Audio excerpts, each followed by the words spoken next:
'Mufti Police' 2 hours 4 minutes run టైమ్‌తో థియేటర్స్‌లో release అయ్యి ప్రెజెంట్ 'ఆహాలో' స్ట్రీమ్ అవుతుంది. థియేటర్‌లో చూద్దామని మిస్ అయ్యా. ఇక ఈ వీక్ రిలీజ్ అయిన 'Raju Weds Rambai', 'Mufti Police', 'Dominic the Ladies Purse', 'Divya Drishti', 'ప్రేమంటే ఇంకా అవతార్' ఇవన్నీ కవర్ చేస్తా ఈ వీకెండ్ లోపు. కొంచెం మన ఛానెల్‌ని చూస్తున్నవారు ఎవరైనా ఈ అప్డేట్స్ కోసం సబ్స్క్రైబ్ కొడితే నాకు కూడా కొంచెం ఎంకరేజింగ్‌గా ఉంటుందండి. ఇక ఈ 'మఫ్టీ పోలీస్' మూవీని ఫ్యామిలీతో చూడొచ్చా అంటే సెకండ్ హాఫ్ ఫ్లాష్ బ్యాక్‌లో ఒక చిన్న పాప సీన్ ఉంది. అది కూడా పెద్దగా ఇబ్బంది పెట్టదు అని అనుకుంటున్నా. సో చూడొచ్చు. ఇంకా ఈ 'మఫ్టీ పోలీస్‌ని' చూసిన తర్వాత నాకైతే అస్సలు నచ్చలేదండి. అసలు ఇంట్రెస్టింగ్‌గానే లేదు మూవీ. ఐశ్వర్య రాజేష్ గారి రోల్‌నే పెద్దగా లేదు. లిమిటెడ్‌గా కనిపిస్తారు. ఆవిడ చేయాల్సిన సినిమానే కాదిది. రొటీన్ స్టోరీని ఇంకా బోరింగ్‌గా, అన్‌ఇంట్రెస్టింగ్ వేలో తీశారు. క్లైమాక్స్ ఫైట్ అయితే క్రింజ్. ఇదొక రివెంజ్ డ్రామానే ఏదో తీద్దాం అనుకోని ఇంకేదో తీస్తే ఆ ప్రొడక్ట్‌నే ఇది.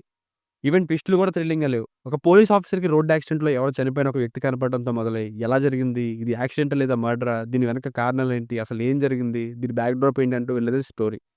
Plus points. Action king 'Arjun' గారి యాక్టింగ్ బావుంది. ఎక్కువ ఈయనే కనిపిస్తుంటారు. ఈ ఏజ్‌లో కూడా చాలా స్టైలిష్‌గా, మంచి పోలీస్ ఆఫీసర్‌గా సెటిల్డ్ పెర్ఫార్మన్స్‌ని ఇచ్చారు. ఇంకా ఏం చెప్పాలి ప్లస్‌లో ఏమి తట్టట్లేదు. స్టార్టింగ్ ఏదో ఇంట్రెస్టింగ్‌గా స్టార్ట్ అయింది అంతే. సినిమాటోగ్రఫీ బావుంది. ఇంకా ఫ్లాష్ బ్యాక్‌లో చిన్న పాప యాక్టింగ్ కొంచెం జాలి కలిగేలా చేసింది. Minus points. పెద్దగా ప్లస్‌లు చెప్పుకునేవి ఏం లేవు. ఇక సినిమా ఎలా ఉందంటే, సినిమా అంతా అయ్యాక పెద్దగా గుర్తుంచుకునే సీన్ ఒక్కటి కూడా కనిపించలేదు. ఫస్ట్ హాఫ్ అంతా ఇన్వెస్టిగేషన్, లవ్ స్టోరీ 2 ప్యారలెల్‌గా వెళ్తాయి. లవ్ స్టోరీ ఫీల్ గుడ్‌గా ఉండదు. ఇన్వెస్టిగేషన్ ఇంట్రెస్టింగ్‌గా ఉండదు. దీనికి తోడు మధ్యలో మళ్ళీ లవ్ సాంగ్. అసలు పెద్దగా థ్రిల్ చేసే సీన్స్ ఏం లేవు. ఇన్వెస్టిగేషన్ అంతా అన్‌ఇంట్రెస్టింగ్‌గానే ఉంది.